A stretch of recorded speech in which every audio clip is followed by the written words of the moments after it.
up? It's Mr. Eric, Saturday, December 4th, 2021. Hope y'all having a great day. Now, today's going to be pretty busy. We got some business stuff. We got some family stuff to go over. So without further ado, let's jump right into the freaking video. First things first, we wake up at 7 a.m. Oh, Lord, that's early. But that's all right. We got a lot of stuff to do, like I said. Head to the warehouse, pick some orders, bring them to the post office, and not have to worry about them anymore. Nope, Mr. Eric. That is cap. When you drop something off at the post office, of course you have to worry about it. First of all, the post office is notorious for losing packages. And when they get lost, you know, you're kind of stranded. You got to figure it out for yourself with the customer. And obviously the customer's not going to be happy because they dropped some money on whatever they wanted to buy over the internet and it's not there. So they complain to you, blah, blah, blah, blah, blah. Whatever. You accept it when you get into this e-commerce business. However, you know, sometimes customers can be nice. They understand what's going on and they give some more time for tracking update or whatever.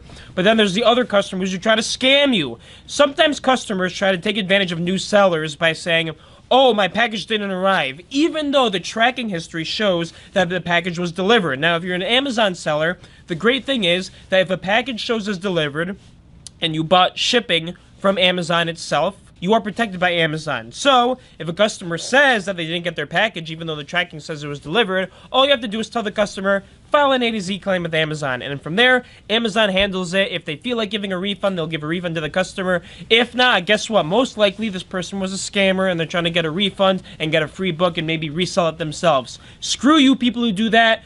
Everybody knows you're a scammer. I mean, maybe not some new people, but I know you're a scammer, so you're not going to get me. Okay, anyways, when I got back from the post office, I had a group of customers waiting for me. Who are these customers? Well, there's some OG customers. We got Lisa, Lois, and Joanne. A couple of sisters and their mother who are, you know, elderly people coming to buy some books. Now, the reason I say OG is because this is their third time coming. They like coming to the warehouse to buy books because I give great prices, I got a good variety, nothing sorted by genre really, but they take their time, I play some nice music that appeals to them, they feel comfortable, you know, they pay cash or card, and they leave happy. I stay here happy because I made some people happy because they get to go home and read, and when they get done with those books, they can come back. So that's what happened. I had these customers come, I talked to them for a little bit, but the majority of the time while they were shopping, I had made a decision in my head. I told myself that next weekend I'm gonna have a book sale. Alright, so I got permission from the landlord to use the parking lot for people to park to come in and buy books, and I figured I'm gonna create an event here. So what do you do when you create an event? Well, you create a flyer. So I hit up my boy Ramon, who does advertising stuff, but he's also done some stuff for me in the past, like setting up my eBay store pictures. And I hit him up and I said, yo, can you make me a flyer with this, and that info? And he's like, bet. So he makes a flyer. On my end, I decide I'm gonna make some signs. So I go to freaking signs.com, staples.com, whatever. I make some signs. The reason I have to make signs is because if people are coming to an event, they need to know where to go. So I'm going to put signs in the road. I'm going to put signs in the corners. That way I can direct people to the warehouse. Another problem I'm having is that the address for the warehouse is not correct on Apple Maps. And most people nowadays have iPhones. So if people type in my warehouse address into Apple Maps, they're not going to be directed here. They're going to be directed to the church down the road. Now, I don't want people going to a church for a book sale. People are going to show up at the church and be like, what the hell is going on here? So, I actually have to put signs at the church that say book sale with an arrow coming towards the warehouse. That's why I got to order these signs mainly. So, I do that. I create my design on this signs.com and I place my order. Oh my god. These yard signs are like $30 each, but I'm going to reuse them. If I plan to have book sales every 1 or 2 months, I'm going to reuse the signs. So, I guess it's kind of a good investment, because if people get lost, first of all, they're not going to come back ever if they see a book sale advertisement. Second of all, you know, they're not going to show up in the first place. So, I'd be screwed out of money. That's why I need these signs. When I was done with the sign, I placed my order and everything. Lisa, Lois, and Joanne were also done shopping. You know, they paid me money, and they were on their way. I was on my way back home. The reason I'm going back home is because it's time to go Christmas tree shopping. My family decided to get a real Christmas tree this year. In years past, we got some real trees, but we also started out our family with some artificial trees. But I think we fully made the transition to real trees. If you like real trees, feel free to leave a like. There's something about real trees that makes Christmas, like, more spectacular. You got this nice aroma in your house that brings the holiday cheer. With an artificial tree, people come to your house and they're like, oh, is that a real tree or an artificial tree? And you gotta say, oh, it's an artificial tree.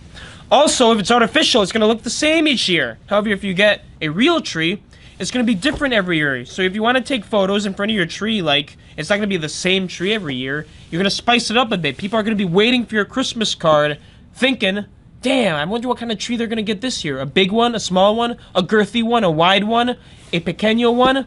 I don't know, people like big trees maybe. So that's what we did. We went Christmas tree shopping. Now we didn't go to the conventional like farm where they sell Christmas trees. We went to this place that is like cash only. It's somebody's house with a lot of land, and these people use their land to grow Christmas trees. And they only charge $25 a tree, which is pretty freaking good to me.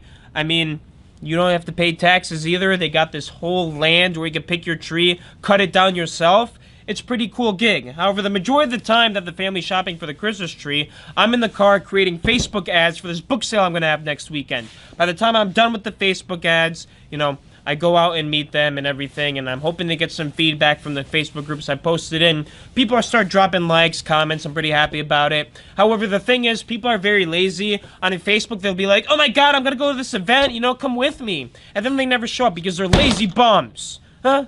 That's whatever. That's just the humans you're dealing with. If you really have some book lovers in the community, they'll show up. Other people are just there for the hype. They say, I'm going to go, and then they don't go. They just want the clout or whatever. Back to Christmas trees, though. Our family picked out the Christmas tree. I really didn't care which one. We also picked out a Christmas tree for Grandma and Dale because apparently they asked my dad if we could get them a Christmas tree. So we had to go home with 2 trees. Now, how the hell are we going to get 2 trees in our van? Well, the first one, obviously, is going to go on top of the car. The second one, where's it going to go? Well, it's going to go in the trunk. And how are we going to fit all our family in the trunk if there's a Christmas tree there? Well, just throw Dad in the back and have him sit with the tree. No problem, he didn't complain at all. Lots of work, though, getting that Christmas tree into the trunk, so we got to refeed ourselves after. Where do we go to get some food? We go to Stu Leonard's, baby. When we go to Stu Leonard's, we get some pizza. We eat it in that little loft thing in Stu Leonard's. Man, I love Stu Leonard's. It's a great grocery store. There's a lot of entertainment because they got those caricatures, the animatronics, that like sing songs and you press the button. The kids love it. I also love it. It's very fun. But they also got good food. The pizza there, great deal. It's like $8 for a cheese pizza. We got a bunch of those, eat them. I grabbed myself a free drink. Well, the drink's not really free, but when you see a soda fountain, who's gonna care if you show up with a cup, put it to the fountain, pour a drink in it, and then drink it while you walk around the store? Nobody's gonna say a word. That cost the store like 2 cents worth of soda for 1 cup. It's a big, big money maker. Soda, vending machines, all that stuff, you know, big money makers. In addition to the pizza, we get the Stu Leonard's ice cream. Man, if you like ice cream, I highly recommend Stu Leonard's. They got great soft serve. They got a new flavor each time, it seems like. For the seasons, they got the flavors too. So they had like pumpkin spice or whatever. I'm not a white girl, I'm a white guy. Pumpkin spice, I guess, is pretty good in terms of ice cream. I don't drink coffee, so I don't know if the coffee's good, but the ice cream's pretty good. Okay, so Leonard's is done. We go home, then me and John head out from home to go to the warehouse to do some listing, some sorting, some scanning, some picking orders, blah, blah, blah, blah, blah. I don't remember exactly. But when we get done, John goes home, and I decide to stay at the warehouse because there's a lot of work that needs to be done. The longer I stay, the more hungry I get. So around 3 a.m. I decide I'm gonna go to McDonald's, get me a snack. But of course, the one time I try to go to McDonald's at 3 a.m., it's closed. I don't know what the heck's going on. I show up to the drive-thru window, and the lady's like, sorry, we're about to close. F me. F me. I'm sitting here growling in my stomach. All I want is a snack. I just want a freaking McChicken with no mayonnaise at least, or maybe just a small fry, and you can't give that to me? God! And nothing's open. I go on Google, I type in restaurants open near me, grocery stores open near me. All closed, man, all closed. So I just decided to go back to the warehouse. I pull out a little granola bar from my backpack and I eat that. And that holds me over for the all-nighter I'm gonna pull. I end up getting like no sleep that night, and then tomorrow I gotta go to the hospital to do a nursing shift. So that's where we're leaving off here. I just pull an all-nighter and I go home to get some sleep, at least a little bit, before my nursing shift. So I'll let you know how the nursing shift tomorrow goes. Other than that, peace. Feel free to drop a like. Thanks. Bye.